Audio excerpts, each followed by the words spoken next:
അൽഹംദുലില്ലാ. എൻ്റെ ഉമ്മാൻ്റെ കൈകളിലേക്ക് എന്നെ അള്ളാഹു ഏൽപ്പിച്ചിട്ട് ഇന്നേക്ക് 26 വർഷം.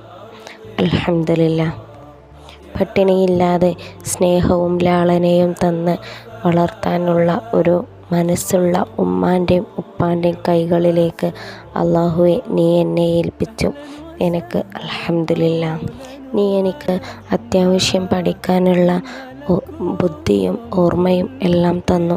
അള്ളാഹുവെ നിനക്ക് അൽഹംദുലില്ലാ.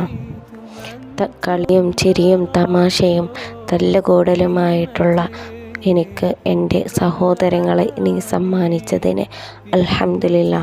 കുറച്ചാണെങ്കിലും നിൻ്റെ ഇസ്ലാം പഠിക്കാനുള്ള തൗഫീക്ക് നീ എനിക്ക് തന്നു. അൽഹംദുലില്ലാ. ഒരു ഈമാനുള്ള ഭർത്താവിനെ എനിക്ക് തരാൻ പറഞ്ഞപ്പോൾ അതും നീ തന്നു. എൻ്റെ വേഷവിധാനം അംഗീകരിക്കുന്ന, എൻ്റെ തെറ്റും ശരിയും എനിക്ക് ചൂണ്ടിക്കാണിച്ചു തരുന്ന, എന്നെ രാജകുമാരിയെപ്പോലെ നോക്കുന്ന ഒരു ഇണയെ നീ എനിക്ക് തന്നു. അൽഹംദുലില്ലാ. അൽഹംദുലില്ലാ. പടച്ചവനെ, നിന്നോട് ദുആ ചെയ്തപ്പോൾ നീ ഞങ്ങൾക്ക് പെട്ടെന്ന് തന്നെ കുഞ്ഞുങ്ങളെ തന്നു. കുഞ്ഞുങ്ങളില്ലാതെ വിഷമിക്കുന്ന ഒരു ദമ്പതികളായി നീ മാറ്റിയില്ല. എൻ്റെ പൊന്നുമോനിലൂടെ ഞങ്ങൾ സ്വപ്നം കണ്ടിരിക്കെ നീ അപ്രതീക്ഷിതമായി ഞങ്ങളുടെ പൊന്നുമോളെയും ഞങ്ങൾക്ക് സമ്മാനമായി നൽകി. അൽഹംദുലില്ലാ.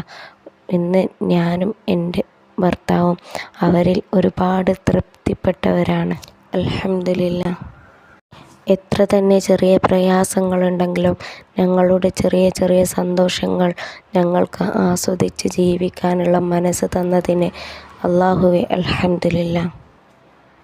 ഈ 26 വർഷത്തിനുള്ളിൽ ചെറിയ ചെറിയ രോഗങ്ങൾ തന്നെങ്കിലും മാറാ രോഗങ്ങളൊന്നും തരാതെ എൻ്റെ ശരീരത്തെ കാത്തു സൂക്ഷിച്ച അള്ളാഹുവെ നിനക്ക് അൽഹംദുലില്ലാ. ഇനി എൻ്റെ ജീവിതത്തിലെ ഏറ്റവും വലിയ ആഗ്രഹമാണ് കഅബയും മദീനയും കാണുക എന്നുള്ളത്.